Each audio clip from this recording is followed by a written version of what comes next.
Tuwashukuru Mungu, naona watoto wetu tunatamatisha wakiwa wako kwa harakati ya kumaliza. Tunaomba ya kwamba kwaya ya KCC Senior Youth muwe mmefika hapa. KCC Senior Youth watapata nafasi pamoja na Exodus, kisha tunaalika mgeni wa Family Life. Kwaya nyingine watapata nafasi ya kuimba, watoto tutapata nafasi tena ya kuendelea baadaye kwa sababu ya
watoto wimbo moja please.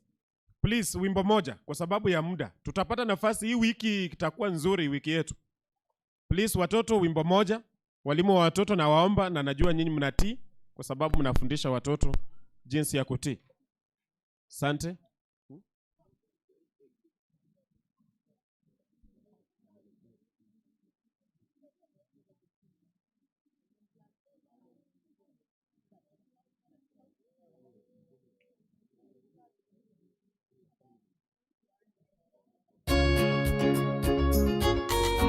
Baada ya watoto wakimaliza tu hivi, hawa ambao wako hapa ni senior youth wetu wa Kenyenya Central. They have just landed. Naomba ya kwamba maisha bila Yesu ni bure. Isalimishe.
Yesu, maisha bila Yesu ni bure.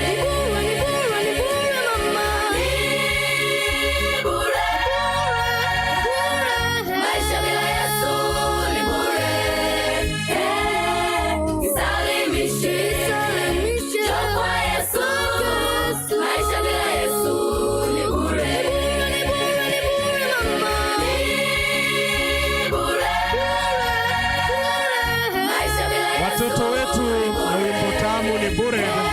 Maisha bila Yesu kwa hakika ni bure. Wanapoondoka jukwani, wanaoingia, asante watoto wetu, asante walimu. Ambao wako jukwani ni Kenyenya Central Senior Youth Choir. It's a very nice choir. You've just landed and I recognize your presence.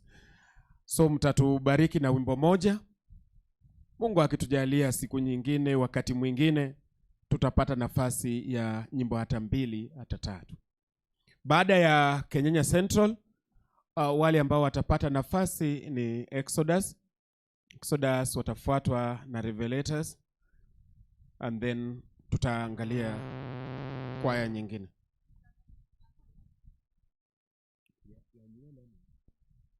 Kama iwapo umeona kitambaa cha blue, basi uone dada Gladys ndiye amepoteza kitambaa chake. Asante.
bibi yake alimwambia atukane Mungu ndio akufe, Ayubu alisimama imara na akamwambia, unaongea kama mwanamke mjinga, you are speaking like a foolish woman, because Job alielewa ya kwamba Mungu ndiye alimuita, sio binadamu.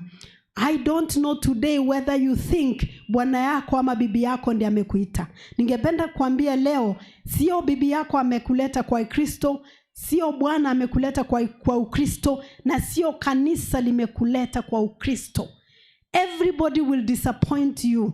Let every man be a liar but God be God. Mungu ni Mungu, na ninakuita leo uangalie Mungu, uwe faithful, you remain faithful in the faith. Kama ile hadithi niliweza kutangulia by sharing, kuwasimulia. In this case, many people wanaweza ambia mwingine mwenzake, sasa kwa vile huyu ako paralyzed hivi, hawezi kukusaidia, mwezi saidiana, you are still very young, you know you can always make another decision, you can make somebody else. Na sana wacha niseme ya kwamba wanaume sana ndio wanapata hiyo advice. Wanaambiwa unahitaji kuleta mtu mwingine ndio akusaidie kulea watoto, ama ndio akusaidie akuchunge. But I want to tell you today, where does your help come from? Your help come from the Lord. Marafiki wa Ayubu waliposikia mambo yamesambaratika, waliweza kumtembelea. And the Bible records, walipomtembelea waliketi chini for 7 days and 7 nights. Siku 7 hawakuongea, hawakunena jambo lolote, because walimwangalia na wakaona kuna uchungu mzito sana. I don't know whether you have gone through challenges, umeanza kupitia mambo magumu zaidi, hadi watu wanakuangalia hawana jambo la kukuambia, because the pain you are experiencing is great. So Ayubu marafiki wake waliketi pale wamenyamaza, lakini wakati wamefungua mdomo wakaharibu zaidi.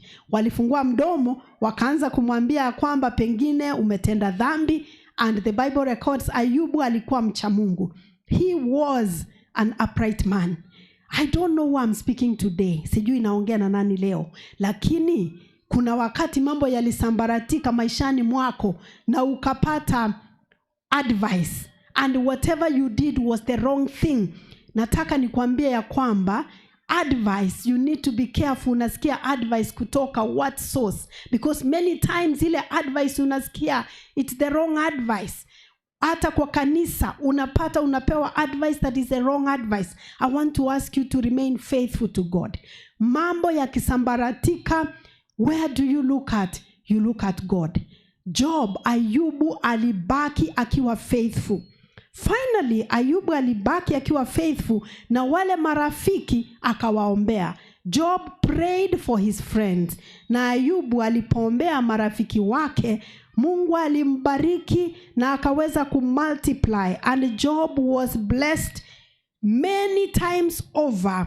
And the Bible records in the book of Job chapter 42, naomba tusomewe Ayubu 42 from verse 12. Can somebody read for us verse 12 all the way to verse 16?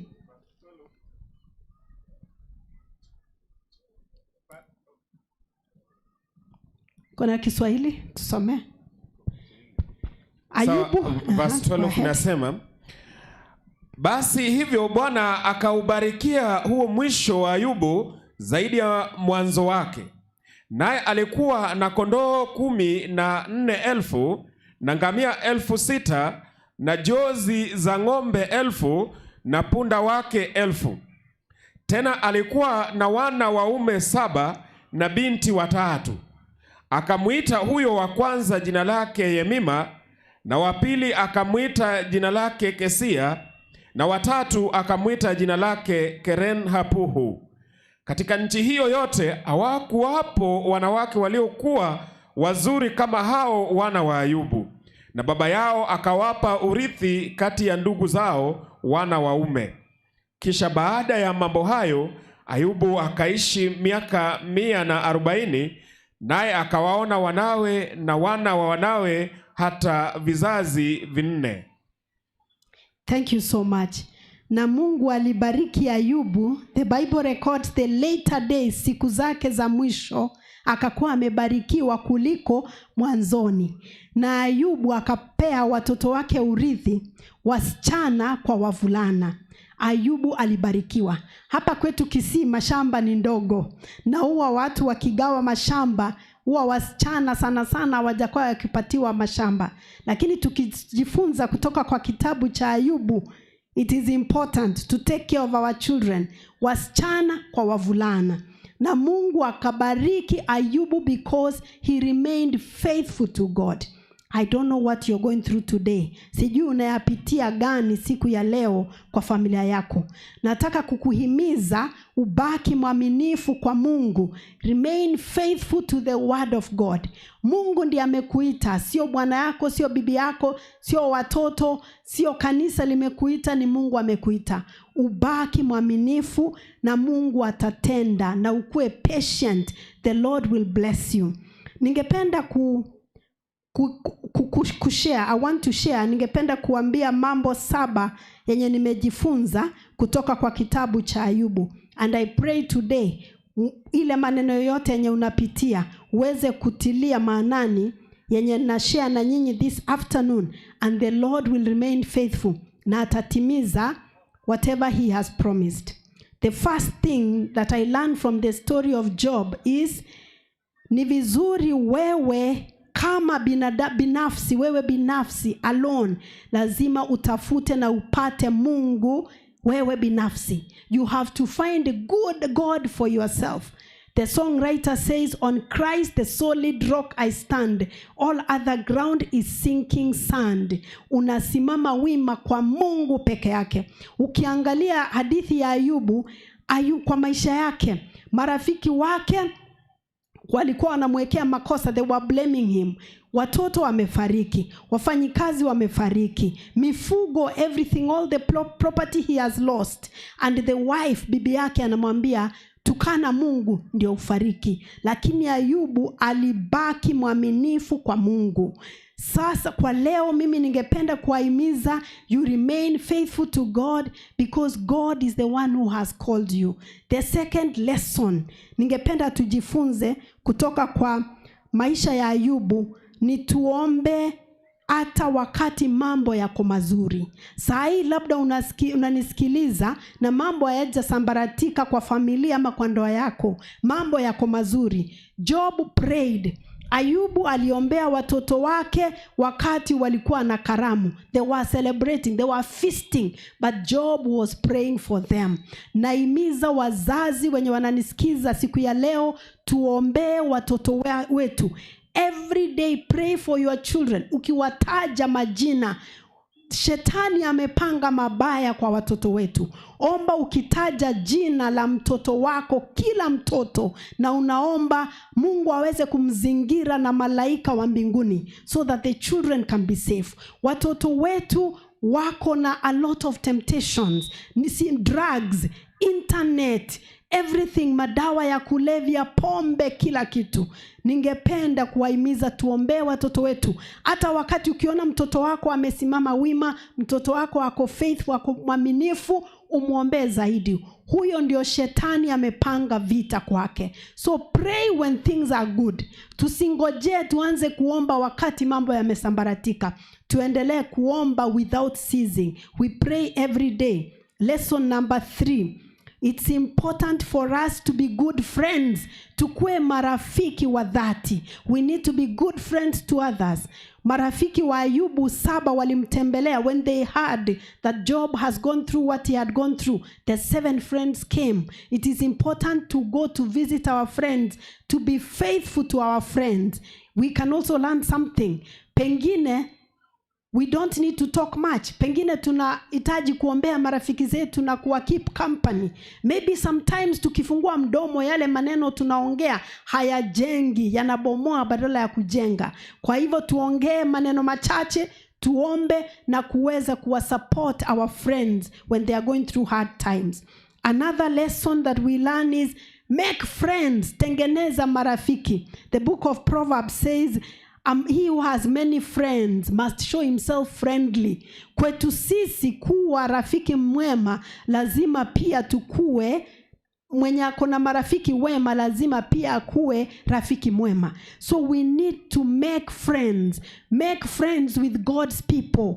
What friends do you have? Marafiki wako ni marafiki wa aina gani? Ni wale wanakuambia wewe bwanako anakufanyia hivi, tembea hivi upate mwingine akutunze. Your wife, bibi yako anakufanyia hivi, wacha tukuletee mwingine. Is that what your friends are telling you? Marafiki, uwe na marafiki wema, friends who are godly friends. Another lesson that we learn from the book of Job, it is important for us to keep our faith, tubaki kwa imani no matter what. Mungu ndiye amekuita. Kuna wale wameenda mtoni leo wamebatizwa. Ningependa kuambia kwamba shetani hana furaha na vita zake tutazi-experience, tutahisi, tutapigana na shetani tukitoka hapa mwovu shetani, because he does not want anything good for you. I want to ask you to remain faithful. Ule mwenye amekuita ni mwaminifu na atatimiza haki zake at the right time. So remain faithful. I don't know what you're going through. Kama maisha yako yamesambaratika, siwezi sema ni kesho ndio shida zako zitaisha, siwezi sema ni next year, mimi sijui, but what I can tell you is that remain faithful. Another thing that I want to say kutoka kwa maisha ya Ayubu ni it is important for us to be grateful. Ukwe na attitude of gratitude. Uwe mtu mwenye anatabiri mazuri. Say positive things. Share what God has done for you. Mungu amekutendea yapi? Hata wakati maisha yako yamesambaratika, kuna yale Mungu amekutendea. Na kama hujayaona, if you have not seen it at that time, it is going to come to pass. Be grateful. Matamshi yako yawe matamshi ya shukrani, yanatoka kinywani mwako. The last lesson, number 7, ningependa tujifunze kutoka kwa hadithi ya Ayubu. Ombea marafiki wako. Pray for your friends. Ayubu aliombea marafiki wake na Mungu akambariki. Hata wale marafiki wamekuumiza, hata wale marafiki wametamka maneno yamekuumiza, leo ningependa kukuhimiza usamehe hao marafiki wako na waombee. Be faithful because they don't know any better. Ningependa tusomewe kitabu cha Zaburi, Psalms 121 verse 1 and 2. Please read for us. Psalms 121 verse 1 and 2.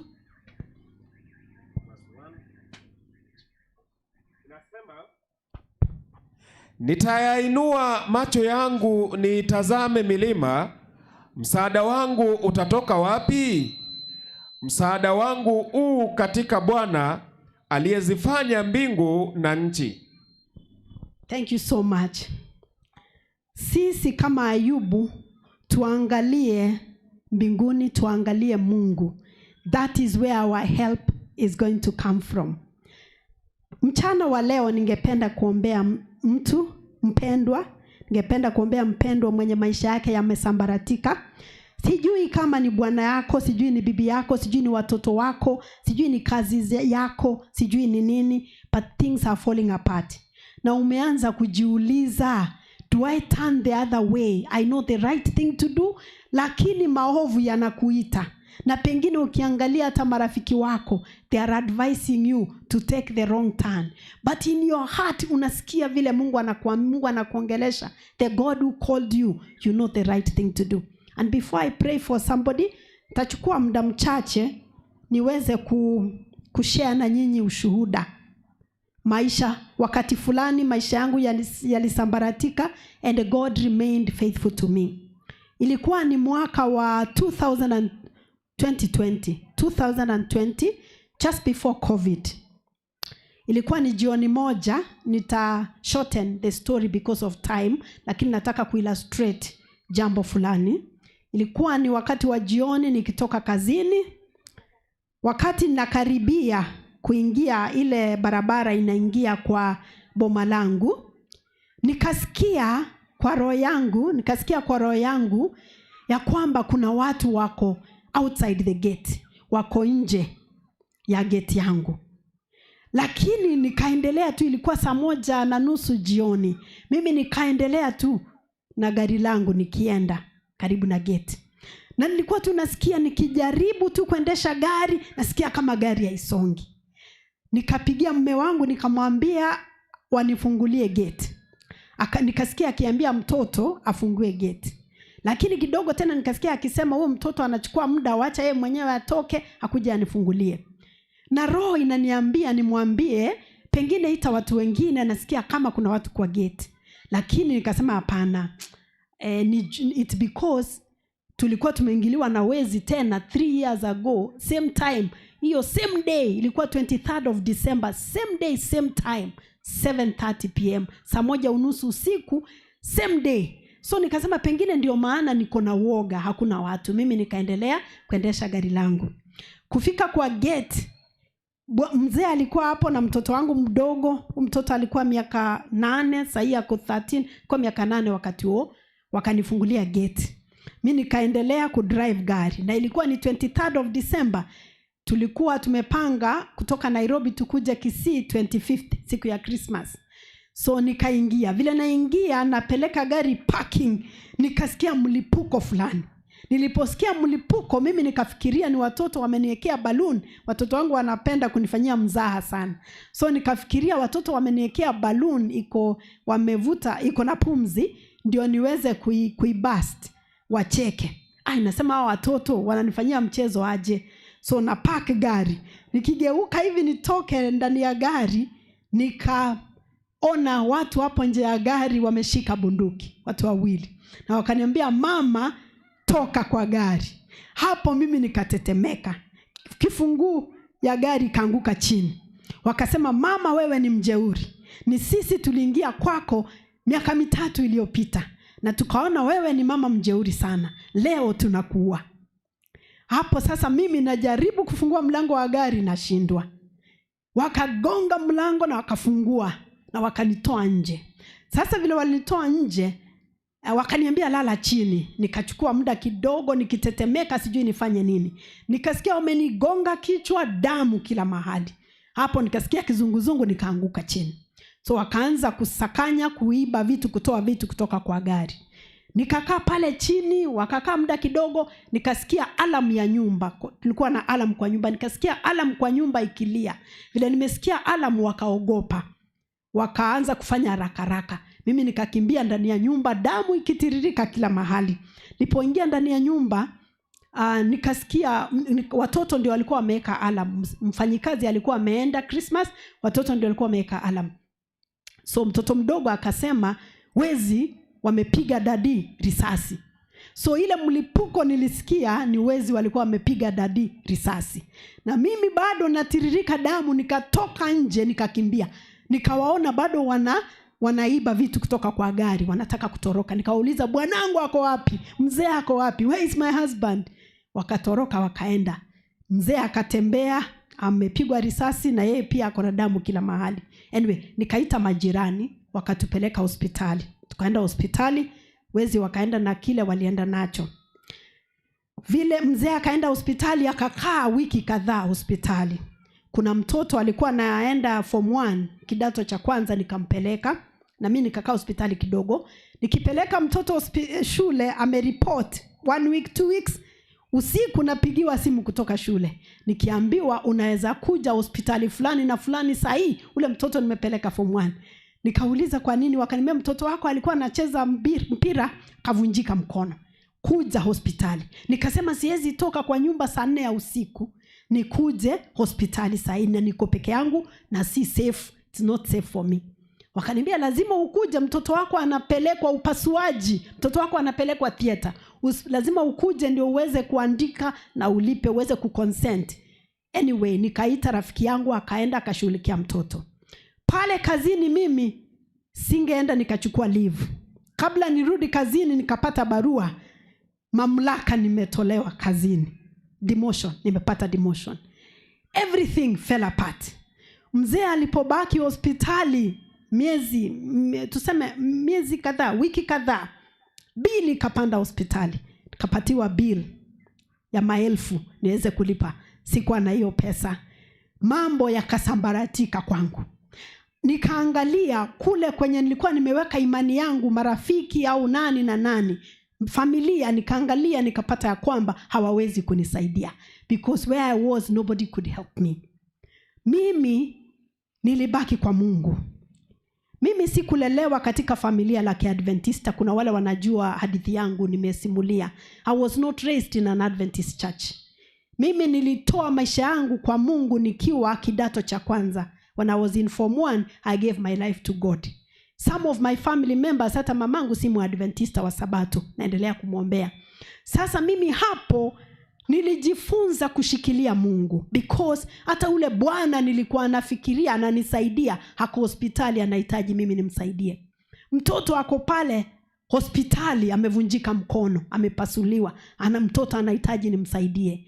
Pale nyumbani it is not safe, because kuna wale wezi na wamerudi mara ya pili sasa, na nikajua wakirudi mara ya tatu pengine watanitoa uhai. So pale nyumbani naogopa, na watoto wananiangalia, wanataka mimi ni wa protect, and I cannot even protect them. Hapo mimi naweza sema amani yangu, my faith was tried. Na pale naendelea kuitwa niende kuhubiri many places, na bado naenda nasimama na ninahubiri, na siwezi. Sasa ndio nimeanza kushare that story, hiyo ushuhuda. Sasa ndio naongea, that time sikuwa naongea. Kuna mahali kwingi nilitembea mimi nikaweza kuspread the gospel, nikaeneza injili wakati huo, na hakuna watu wengi hawakuwa wanajua. Lakini what I can tell you, I'm here to encourage you. Where does your faith come from? Mimi nilishikilia Mungu, na nikasema Mungu, yale umeni promise utatimiza. Whatever you have promised, because God, you have called me. Na hiyo mwaka 2020, before we got this shida, this problem, that time 2020, before then nilikuwa nimetembea online many continents nikieneza injili. I had gone to many churches in this country preaching. That year 2020, I can say it was the most successful year for me spreading the gospel, and it's the year that happened. Na ilikuwa imetendeka mara ya pili. Mimi nikaomba Mungu na nikaambia Mungu, nataka unifungue macho, unionyeshe what do you have for me. Mzee alipona, wacha niseme hivyo nikisummarize story. Mzee alipona na nikaanza kuomba Mungu anionyeshe what does he have for me. Na mimi nikasikia kwa maombi, kasikia Mungu akiniambia kwamba muda wangu in that neighborhood, pale kwenye nilikuwa tunaishi, muda wangu ulikuwa umeisha, na Mungu alikuwa ananiita niende upande mwingine. Just like what we had in the morning, God was calling Tera atoke Haran. God was calling me to leave that place. I thank God because I left that place. Jambo ilikuwa ngumu sana kwangu ni kuombea wale wezi, wale wahalifu. Kuwaombea, it was very hard. To be very honest, nilikuwa nasikia niombe wakufe. I just wanted to cast them. But nikajua vengeance belongs to the Lord. Siwezi mimi nalipisha kizazi, ni Mungu. So nikaomba, I prayed to God, na nikawaachia Mungu. Na ilikuwa ngumu, si rahisi hivyo vile nasema. It was not easy for me to forgive them, but eventually I forgave them. And I prayed that the Lord himself will deliver them. Na Mungu akanibariki na akabariki familia yangu many times. Kwa hivyo wapendwa wenzangu, mimi leo nikisoma hii hadithi, story, life, maisha ya Ayubu, na nikisoma kwamba Mungu alibariki Ayubu many times, si Ayubu peke yangu. Mimi mwenyewe Mungu amenibariki mara mingi, many times over than the things I left in that place. That is what I want to encourage you today. Hata kama maisha ni magumu, even if it's hard, no matter what is happening, remain faithful to God. Finally, hii mwaka kule kwenye nilihama, wezi wakaingia kwa jirani pia. Walipoingia kwa jirani, wakatenda maovu mabaya. Wale wezi wakashikwa na wakachomwa. Na wakati picha ilitumwa kwa mtandao, mimi kuangalia nikaona zile nyuso zenye zilikuwa zimetuattack mara mbili. Wamechoma, na sio hiyo ningewaombea ifanyike kwao, but that is what happened. That is what happened to them. The sad thing, wale walinitendea maovu, niliwaangalia na nikaona ni wale part of the team, wale walitusaidia wakati tulikuwa tunajenga lile boma letu. Na wakati walikuwa wanakuja pale walikuwa part of wajenzi, mzee wangu, he's a very polite man, alisema, these people who are coming here, what we are going to do, alisema sisi tutawapea chakula. Kwa hivyo walikuwa analipwa pesa zao na chakula. Tulikuwa na mama alikuwa anawapikia chakula, anawapatia chai, anawapatia chakula, na tulikuwa tumelipa. Mzee alisema we have to be good to them. So what am I saying? These same people, we were very kind to them. We treated them very well. Kuwalipa pesa zao na kuwapatia chakula for free. These are the same people who attacked us. Hao ndio wale watu walitutendea maovu. What am I telling you today? The fact that wewe ni mwaminifu na wewe ni mcha Mungu haimaanishi ya kwamba utapitia magumu. Na sometimes mara ingine ama mara mingi wale wanakutendea maovu ni wale watu umetendea mazuri. It is only God who is faithful. Na Mungu ametuhimiza, tunahimizwa katika neno la Mungu leo. Even if you have done good to people, but them they have done evil to you, remain faithful to God, because vengeance belongs to God. Na Mungu mwenyewe at the right time, he is going to bless you. Atakubariki. Alibariki Ayubu, na mimi nimeona kwa maisha yangu Mungu amenibariki. But you have to remain faithful to God. Uwe mwaminifu no matter what you're going through. Unajua yale Mungu amekuita, you know what God has called you to, you remain faithful.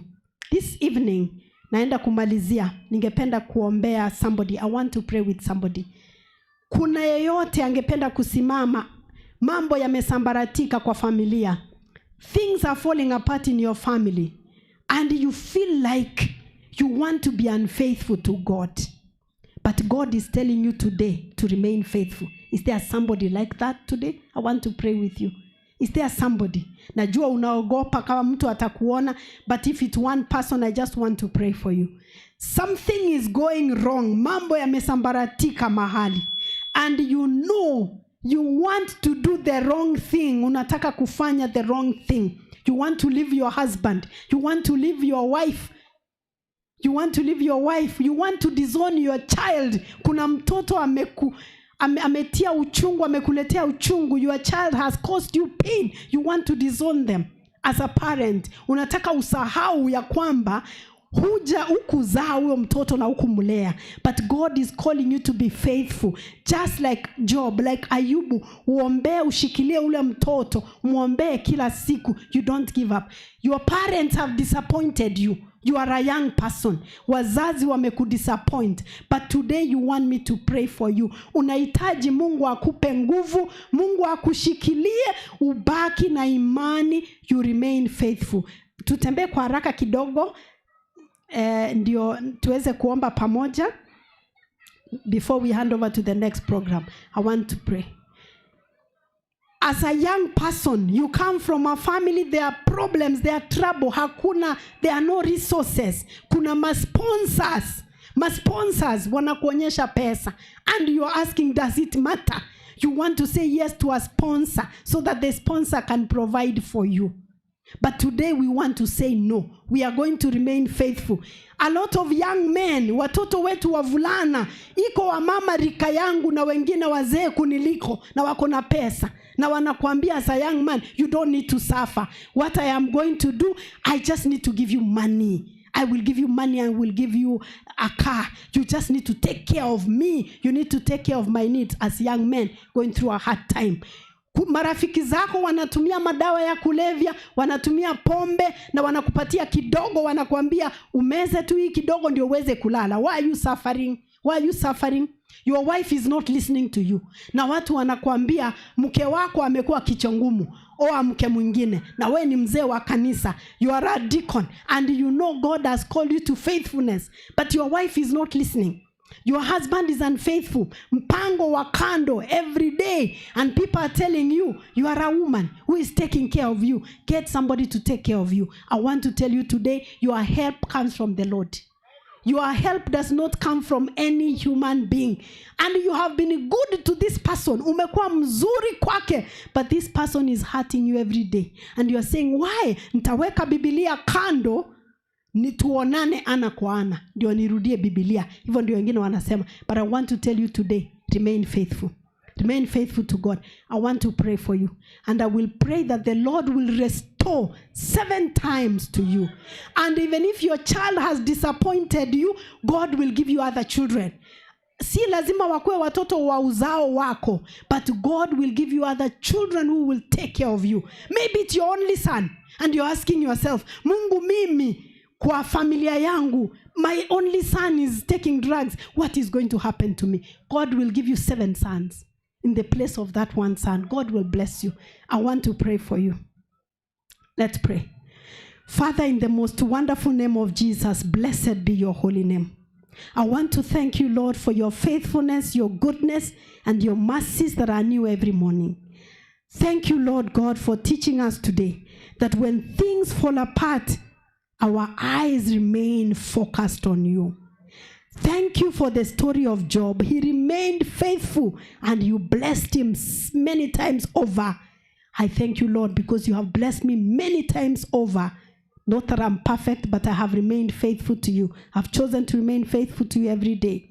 Your children have come here today. I don't know the circumstances of their lives. I don't know what they are going through. But they are human beings and they have come here to say our things are falling apart. Familia zetu zinasambaratika. And God, you have called us to remain faithful.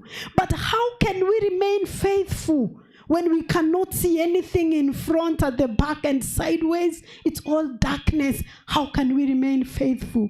Lord, I want to pray that you stretch your hand and hold your children. There are women here who are in marriages where their husbands have chosen not to be faithful to them. And they're looking around and they're wondering, how can I remain faithful in a marriage that my partner is not faithful? You are the one who has called them. I want to ask, Lord God, that you may hold them, help them to remain faithful. There are men here whose wives have chosen not to be faithful. They are not keepers of their home. And they are looking and they are asking, but Lord, how can I be faithful in this marriage when the wife I have is not faithful? I want, Lord, to pray for them, because I know there are many voices that are telling these men to walk away, to leave the church and even marry other wives. But I want to pray that they may remain faithful, Lord. There are children, there are young people here who are coming from families where they are troubled. And they are asking, but how can we remain faithful when there is no money, there is a lot of poverty and domestic violence. And they are get sponsors. And they just want to give up. But Lord, I want to pray that you may be a light to the day. There are people here who do not have jobs. There are people whose businesses are not doing well. Lord, I want to pray to you, because you have promised us that all silver and gold belongs to you, even the cattle on 1,000 hills. May you open the way and bless your children. There are some of your children who may need to pray and fast for them to get a breakthrough. I pray that you may show it unto them.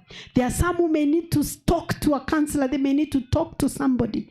I pray that you may show them who to talk to. There are some of them who may need to share with someone. I don't know who that someone is. But above all, may we share with you, Jesus, because you are our best friend. I thank you, Lord, for this opportunity you have given us. Thank you for the many blessings and for this mighty and great crusade. I pray that your children will never be the same again. Restore families. There are fathers who have walked away from their families. Bring them home.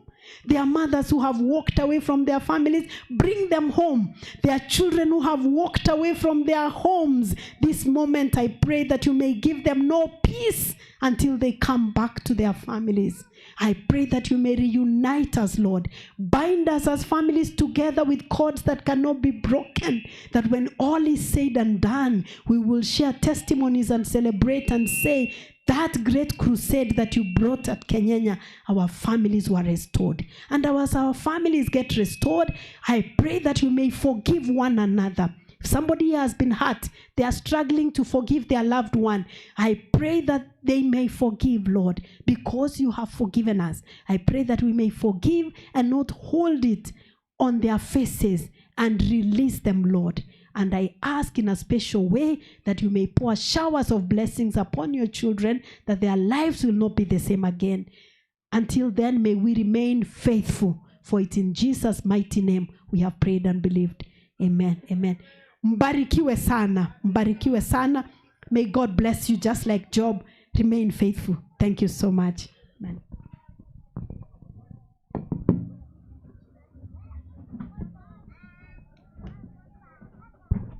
Asante, asante. Tunakaribisha Revelation. Revelation for an item. Na naomba tutulie kwa sababu bado tunaendelea na vipindi na kutakuwa na matangazo. Please, tunaomba tutulie. Asante kwa kutii.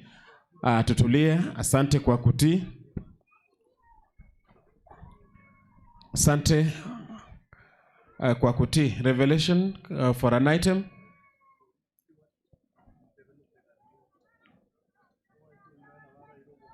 Wakati wako njiani wanakuja, kuna kifunguo ambacho mmoja wenu amekipoteza.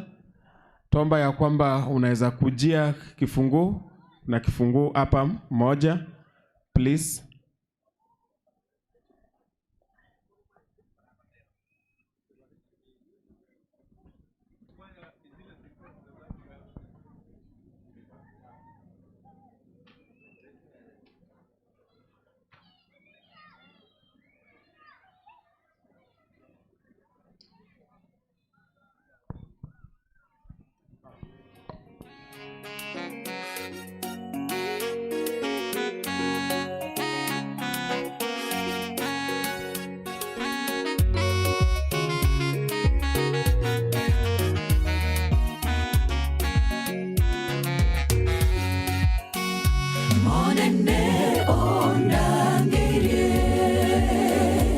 Soe omboganda tagontiga inchebweka nandendeke gimamono monene ondangire insoe omboganda tagontiga inchebweka nandendeke gimamono ere negetare kiane tagontiga inchebweka ere negetare kiane tagontiga inchebweka.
cheto chonsi ekeroto ramwegende nagwetiga na asare monene na chibogorie chigurube cheto chonsi ekeroto ramwegende nagwetiga na asare tito kororobo soku kerotora bachore baye tito kororobo soku kerotora bachore baye ere negetare kiane tagontiga inchebweka okwegenda nebikorwa biagaje ekanisa.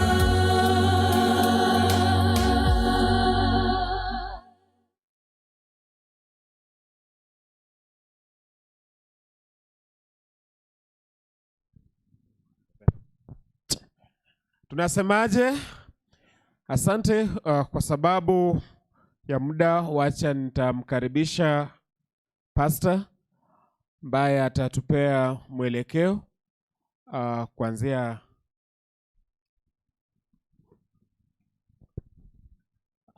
Asante sana Elda. Hivi ndivyo mkutano utakwenda. Masaa yako kuisha karibu sana. Lakini kabla tulete mpango mwingine, ninataka kumkaribisha pastor wetu. Tumetembelewa tena. Kwa kweli tunapendwa. Watu wa Mungu, mibaraka ni mingi hapa siku ya leo tena. Tumetembelewa kutoka kwa field na pastor wetu Ronald Oburu. Anasimamia stewardship, mnamuelewa, na nyimbo na development ili aweze kusalimia umati wa watu. Ni wangapi wanasema pastor aweze kusalimia kwa mkono? Hallelujah. Thank you so much pastor. Welcome please. Happy Sabbath. Hebu nisalimieni hewani. Miyamule pi. Nyasaye no muya ametuleta umbali huu. Tunashukuru sana wageni wetu. Mgeni wetu ambaye ametoka hapa amezungumzia family life. Tunashukuru sana. Wageni wetu ambao wametoka Marekani, our doctors and our guests from the US, we are welcome. Karibu kwetu hapa. Kwaya ya Heaven Targeters na wengine wote, karibu sana huku. Tulikuwa nje, tumerudi. Nimesikia viongozi wengine walikuwa hapa asubuhi, tunashukuru. Na mbiyamono mwensi asogocha timu ngima ya Kenyenya district ne abahetana ina asoko baga mbiyamono asabali babatisirwe. Mungu aendelee kubariki watu wake. Tunaendelea na vipindi kwa sababu ya muda. Tulikuja na mke wangu mahali aliko, naomba asimame asalute. Mahali aliko huko mbali, amewasalimu ndio huyo. Asanteni sana, mubarikiwe. Asante sana pastor. Basi, asante. Thank you so much. Tutafanya hivi. Tupate nyimbo mbili. Tupate mgeni Robinson kuja asome kifungu. Tupate pastor Fadhili atuombee. Tutamatishie hapo. Ili muweze kwenda nyumbani, mkajiandae kwa sababu tunaanza wiki ingine. Kwa hivyo nataka kuwaomba mfunge mishipi matumboni ili tuweze kwenda tena kwa wiki ingine, na tunajua Mungu atafanya makubwa. Kazi hii ni yake na atajua itakwenda vipi. We want to thank you, visitors from America, for having you here. And we want to say that we shall have 2 songs. And then we shall have our visitors speak to us a while. Then we give you time to travel to Kisii so that you can join us tomorrow. I suppose that one can be a wisdom. Thank you so much. So Nataka niombe kwaya ya Women Ministry Kenyenya. Kama wako wache hapa. Women Ministry Kenyenya. Kama hawako nitatoa nipeleke kwaya ya Targeters. Exodus watch. Kwa hivyo Kenyenya women wakitoka, Exodus mko nyuma. Kenyenya women wakitoka, Exodus wako nyuma.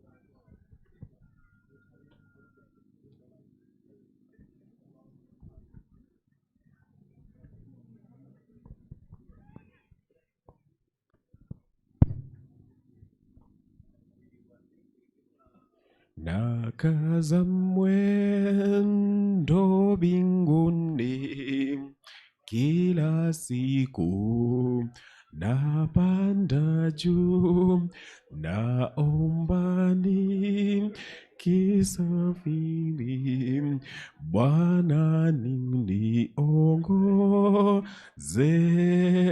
juu, Bwana inue. Sawa, wacha tupatie nafasi.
Tazama, tazama mwana-kondoo amesimama juu ya mlima Sayuni, sauti ikasikika kutoka mbinguni kama sauti ya maji mengi, kama sauti ya radi kuu.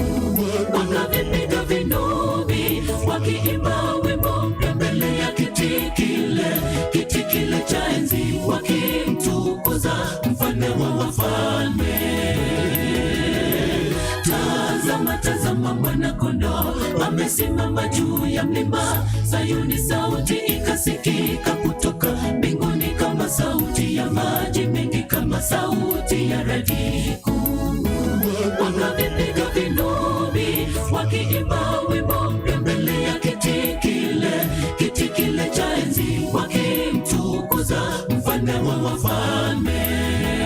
Hapana hata mtu mmoja aliyeamudu kujifunza wimbo ule, ila wale 144,000 katika vinywa vyao havikuonekana uchuku, walionunuliwa na mwana-kondoo, waliosusia kumsujudia mnyama na kutoshiriki kikombe chake. Wateule watauimba wimbo ule wa watakatifu. Hapana hata mtu mmoja aliyeamudu kujifunza wimbo ule, ila wale 144,000 katika vinywa vyao havikuonekana uchuku, walionunuliwa na mwana-kondoo, waliosusia kumsujudia mnyama na kutoshiriki kikombe chake. Wateule watauimba wimbo ule wa watakatifu.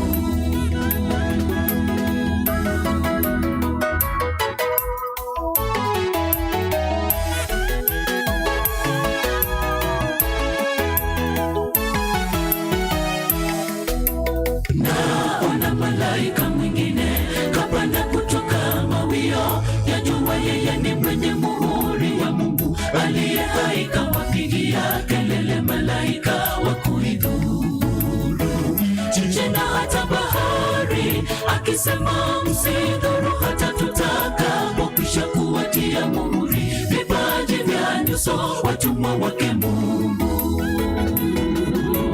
Naona malaika mwingine kapanda kutoka mawio ya jua, yeye ni mwenye muhuri wa Mungu aliye hai, kawapigia kelele malaika wa kuidhuru nchi na hata bahari, akisema msidhuru hata tutakapokwisha kuwatia muhuri vipaji vya nyuso watumwa wake Mungu. Hapana hata mtu mmoja aliyeamudu kujifunza wimbo ule, ila wale 144,000 katika vinywa vyao havikuonekana uchuku, walionunuliwa na mwana-kondoo, waliosusia kumsujudia mnyama na kutoshiriki kikombe chake. Wateule watauimba wimbo ule wa watakatifu. Hapana hata mtu mmoja aliyeamudu kujifunza wimbo ule, ila wale 144,000 katika vinywa vyao havikuonekana uchuku, walionunuliwa na mwana-kondoo, waliosusia kumsujudia mnyama na kutoshiriki kikombe chake. Wateule watauimba wimbo ule wa watakatifu. Hapana hata mtu mmoja aliyeamudu kujifunza wimbo ule, ila wale 144,000 katika vinywa vyao havikuonekana uchuku,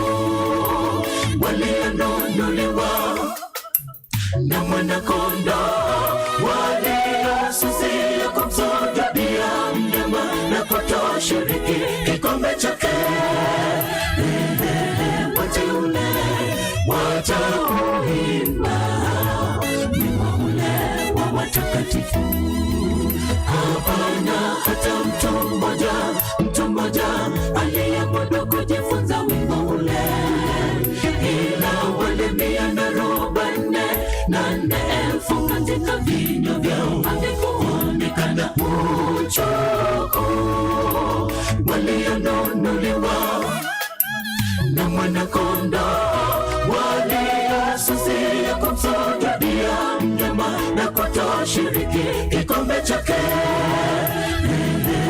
Wateule watauimba wimbo ule wa watakatifu.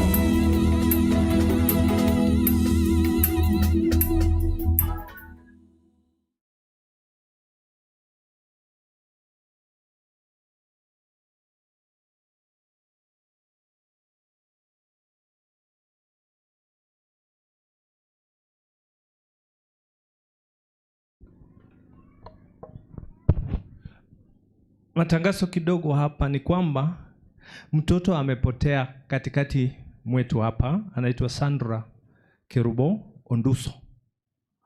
Mama yake anaitwa, sio mama, grandmother anaitwa Joyce Machoka. Joyce Machoka. Kwa hivyo wewe onye korocha kamwana wega kara sore gatanta inega, please. Sijui Joyce Machoranka yole Machoka Joyce Machoka sore nkageret omwa tenenango gocha igo mwana akorore omata abana basirire omwana nasirire tanga mumaite ngatanya gotoka omwana nabagusirira aiga na ndebe disaster ndutete kogenda that way, so we must redeem before. Joyce nka yore Machora. Joyce Machoka nka yore. Gose kwanyoliro mwana. Joyce onye kwanyoliro mwana Nyasaye akwe. Sokoro yaye ngoyo. Rorango mwana gakyonyora asorega omwana utali please. Omogako utaruga iga anyorenga amangana abeira makongu. Amatukaya mangana koba makonguraisi. Bono umugaka nyenene ruyu. Mwamonyolire. Basi haleluya. Amen. Sasa tunaita wageni wetu wale wanakucha for Robinson. Yeah. So prepare to come quickly please. Tumalize hapa because masaa yetu yamekwenda. Yeah.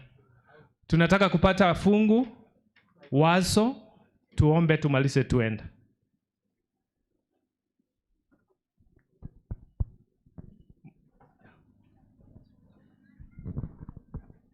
Basi tunataka tuwashukuru sana kwa sababu ya uvumilivu wenu, kwa sababu ya namna ambavyo mmekuwa wema. Na hata sasa tunapoenda kufunga ibada za Sabato ya leo, ninaamini ya kwamba umebarikiwa na program ambazo zimekuwa zikiendelea. Unatoka ukiwa umetiwa moyo na wito wa kurejea Kanani, lakini pia umejifunza masomo kulingana na zawadi ya ukombozi ambayo Mungu amekupatia. Lakini pia familia zetu zimebarikiwa na somo ambalo limepeperushwa na mtumishi wa Mungu ambaye alikuwa hapa.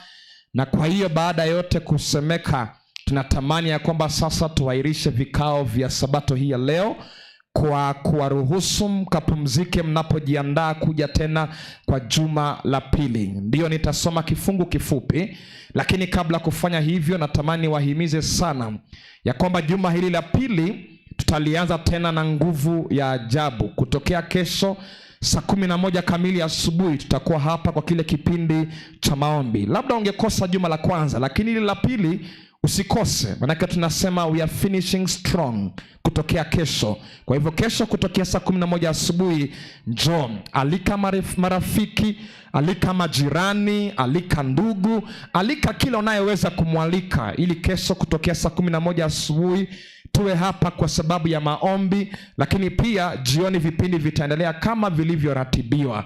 Kwa hivyo mkutano wetu wa injili unaingia juma lake la pili, na kama umeona Mungu amejitwalia mamia ya watu.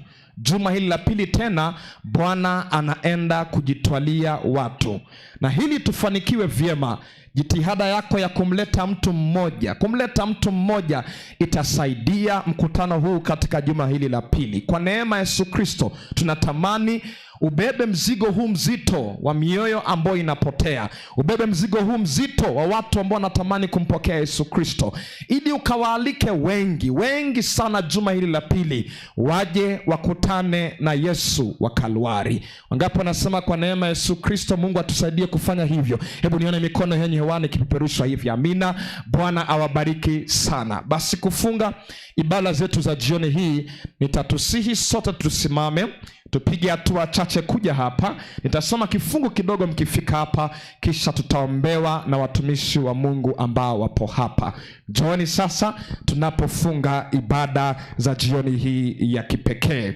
Mnapokuja nitakuwa nikiuimba wimbo mmoja hapa, choristers wakituongoza, wimbo nambari 123. Yesu kwa imani na kutumaini peke yako usipite kamera mtoto, usipite kamera. Sasa na kunitakasa ni wako kabisa tangu leo.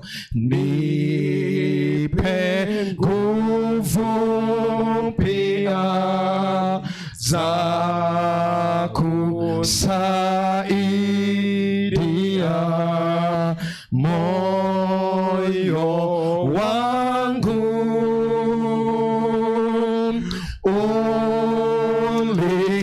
Ulikufa wewe, wokovu nipewe, na kupenda wewe Bwana wangu. Hapa nazunguka katika mashaka na matata,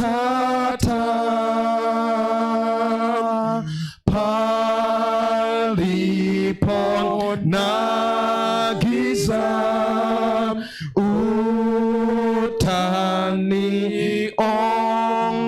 utaniongoza, hivi nitaweza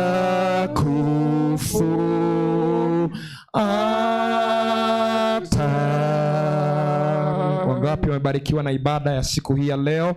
Amina. Hata mimi nimebarikiwa. Tunaondoka tukiwa tumetiwa moyo katika masuala mengi, lakini cha muhimu, natamani hamu yetu ya ulimwengu huu iweze kukatika na hamu yetu ya kurithi uzima wa milele iweze kuongezeka. Jamani, Bwana Yesu asifiwe. Ndio maana Wakorintho wa pili 4 mstari wa 17 inasema hivi. Wakorintho wa pili 4 mstari wa 17 na 18 inasema hivi: maana dhiki yetu nyepesi iliyo ya muda kitambo tu yatufanyia utukufu wa milele uzidio kuwa mwingi sana. Jamani, Bwana Yesu asifiwe. Alafu anasema tusiviangalie vinavyoonekana, bali visivyoonekana, kwa maana vinavyoonekana ni vya muda tu, visivyoonekana ni vya milele. Bwana Yesu asifiwe. Tuondoke na hamu ya umilele, hamu ya vitu vya muda kitambo tu ikiwa imekatwa kwetu. Mungu na atubariki. Pastor Brian Hinban, kindly come closer as Pastor Fadhili will be speaking. You'll as well bless the people of God shortly, even as we pray. Tusende na kipaza sauti kingine. Amen, amen. God bless you today. Happy Sabbath. God give me Kenya or I die. Jesus is coming when? Soon. God give me Kenyenya or I die. Amen. Amen. How many of you have been blessed today? Wangapi wamebarikiwa leo? Has God been here today? Je, Mungu amekuwa hapa leo? Today. Je, amegusa moyo wako leo? Amen. Amen. Amen. Amen. How many of you are coming back tomorrow? Wangapi watakuja tena kesho? Tomorrow. Kesho. Amen. Amen. How many of you will invite someone else to come tomorrow? Wangapi wataalika watu waje kesho? Ah, amen. Amen. Amen. When we love Jesus, tunapompenda Yesu, we can't keep it to ourselves. hatuwezi kuweka tu hiyo kwetu peke yetu. We have to tell someone else. Lazima tumwambie mtu mwingine tena. Because he gives us so much hope. Maana anatupatia tumaini nyingi sana. So much joy. Furaha nyingi. So much happiness. Furaha nyingi sana. So please invite someone tomorrow. Tafadhali alika mtu kesho. Tomorrow at 5 o'clock in the morning. Kesho saa 11 asubuhi. We will start with some meetings. Tutaanza na mikutano fulani. Pastor Fadili will be preaching tomorrow. Mchungaji Fadili atahubiri kesho. Tomorrow night, Evangelist Otieno Robinson will be preaching. Kesho usiku Evangelist Robinson tena atakuwa akizungumza. I will be preaching again. Mchungaji tena atazungumza kesho, Pastor Brian Hindman. And God's Holy Spirit will be here. Na Roho Mtakatifu atakuwa hapa. To speak to you. Ili azungumze na wewe. God loves you. Mungu anakupenda. He loves you very much. Anakupenda sana. And I look forward to seeing you tomorrow. Natazamia kukuona kesho. God bless and keep you. Mungu akubariki na kutunze. Asante. Karibu Pastor Fadhili. Well, Pastor, you will also pray, and so maybe this mic is more powerful. And so you will pray, but before you pray, maybe I should speak a while for what you're speaking. Ndugu zangu, namshukuru Mungu sana kwa kundi kubwa la waliobatizwa. Tuseme amen. Tuseme tena amen. Na nimeendelea kuwauliza ya kwamba sisi tuliosimama hapa tuko wengi. But I'll speak in English and so you'll interpret for the sake of pastor. Au utaongea Kizungu, sawa? Nilikuwa nasema tuko wengi sana. We are so many here.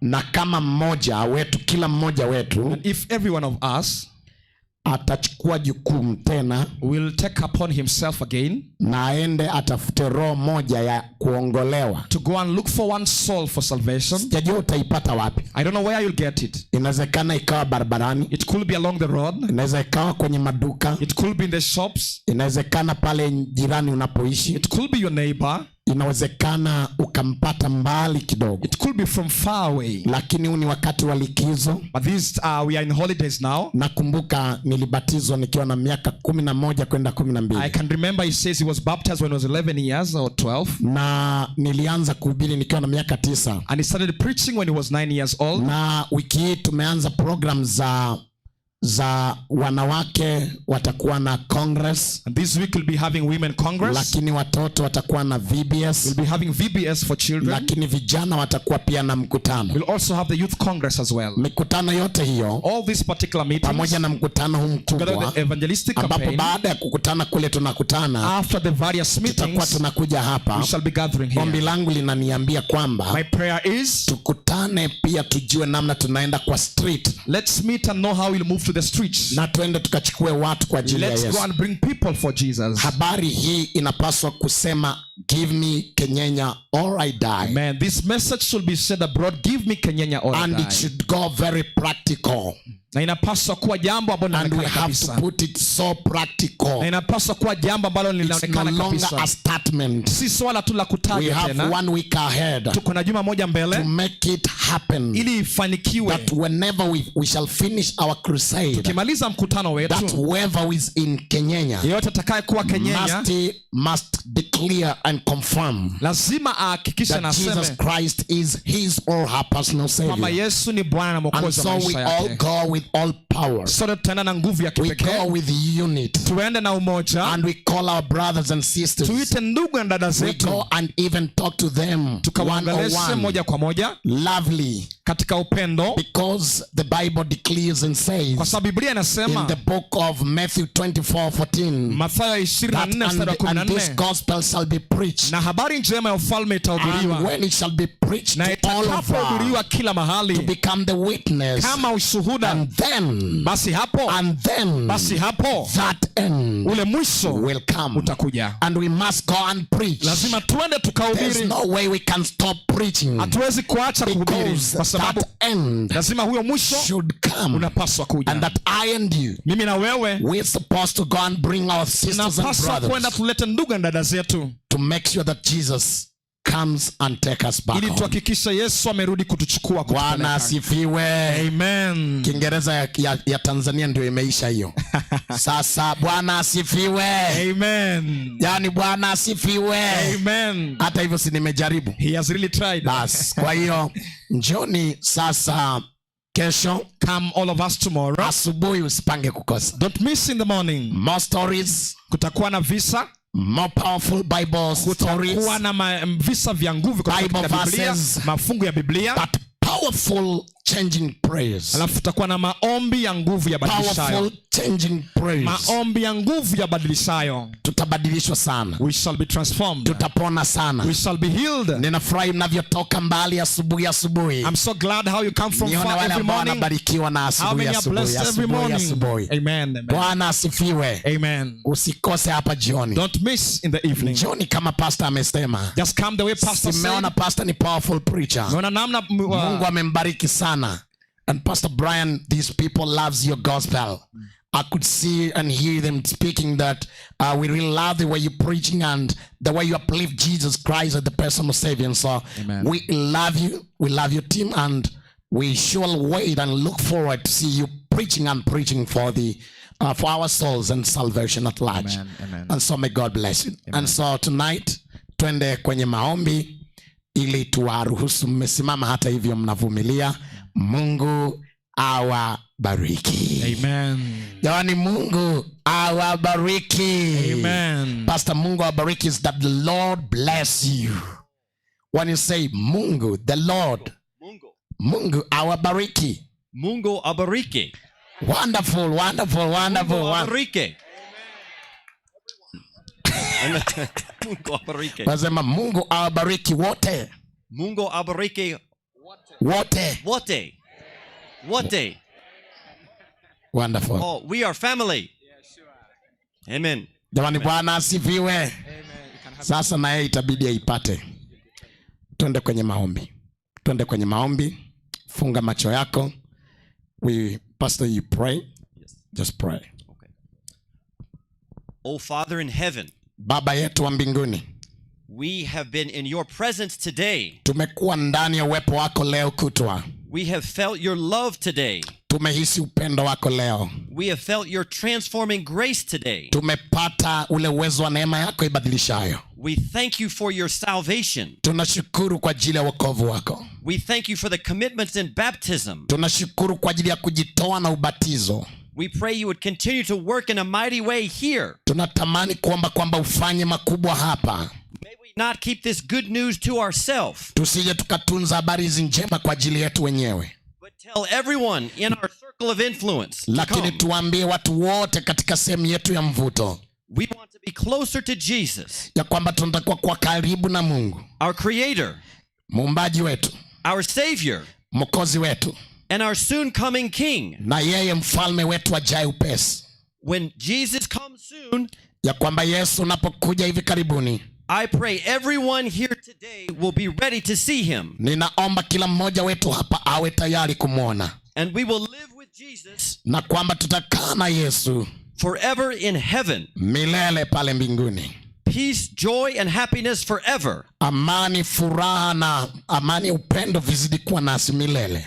No more pain. Hakutakuwa na maumivu tena. No more suffering. Hakutakuwa na maumivu tena. No more death. Hakutakuwa na kifo pale. Only our precious Savior and all the precious souls that we can reach. Ni mkombozi wetu wa milele na roho zetu zikombolewa milele tutapata pale. Continue to draw our hearts and minds to you. Endelea kuvuta mioyo yetu na akili zetu kwako. And we look forward to tomorrow's blessing. Na tunatazamia baraka kubwa za siku ya kesho. And we pray all of these things in the holy and powerful and precious name of Jesus. Na tunaomba mambo haya yote katika jina lililo takatifu la Mungu na Roho Mtakatifu. Amen. Amen. And amen. Na amina. Hallelujah. Hallelujah. God bless you. Mungu abariki. Mungu bariki. Amen. Amen. Amen. Jamani, sasa tupatane hapa asubuhi. Njoo wewe na marafiki zako. Acha Kenyenya ibarikiwe. Karibuni kwa matangazo viongozi. Asante sana Daddy for coming. I appreciate. Bwana awabariki.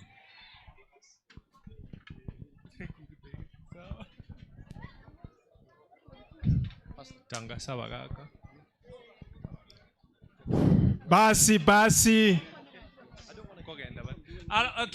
kidogo wamama, pastor anaongea kwa ajili ya mkutano wenu, sikieni. Abakunganya mwanyu wote korango kwa bako guoka igafanya mkono kama unanisikia. Kesho ndio tutapata mwongozo tafadhali. Kwa sababu yule alikuwa anipe mwongozo sijampata. Kesho ndio tutapewa mwongozo. Lakini wale wana register na viongozi wenu wa makanisa tafadhali.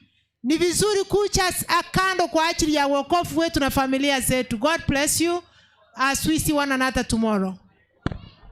Walimu wa watoto warudi nyuma hapa kidogo. Nimeshawishiwa hivyo. Na tena program chia bana children program sermon ya tarehe 1 mpaka tarehe 7. Mahubiri ya watoto ya tarehe 1 mpaka tarehe 7 yamekuja ofisi kesho. Kila mmoja akuja akachukue mahubiri yale ya watoto ya tarehe 1 mpaka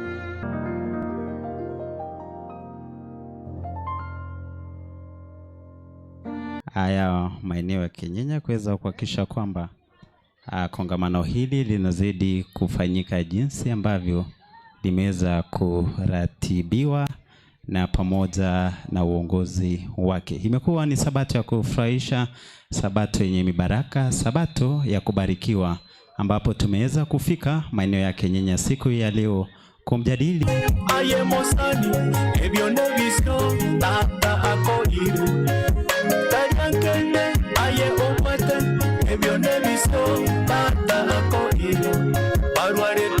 abanga sebitanda abande bakorera abanda semechando ore buyayi agatota boya orase amaboko yo mobisa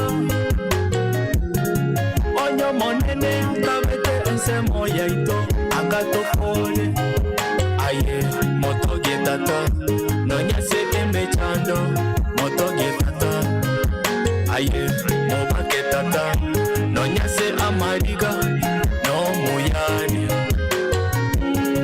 motoge tata nonyase emechando aye motoge tata mobake tata nonyase amariga no muyare erebotame buyamono aye nyasaye buyamono asobogi madero buyamono aye nyasaye nyomba moni menye butame buyamono aye nyasaye buyamono asobogi madero buyamono aye nyasaye nyomba moni menye butame.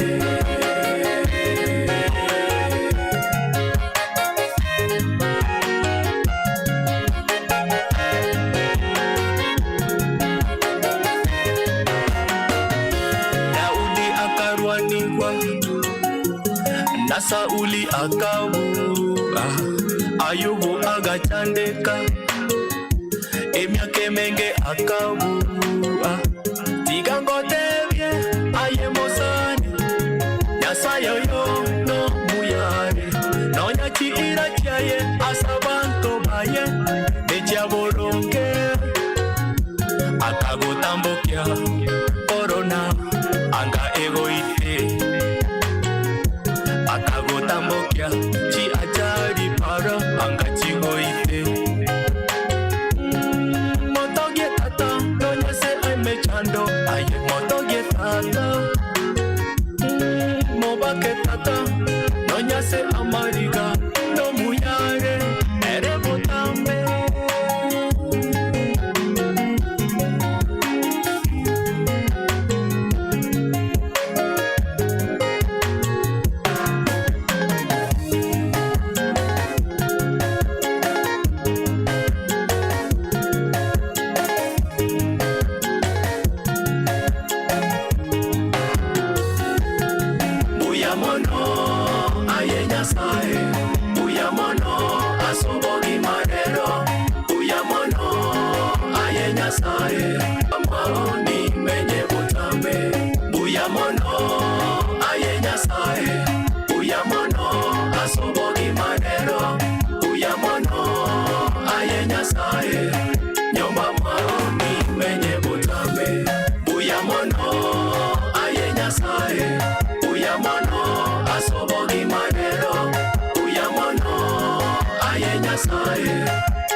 And he said unto them, Go ye into all the world and preach the gospel to every creature. Listen, learn, be inspired. Welcome to our channel to get the point. Get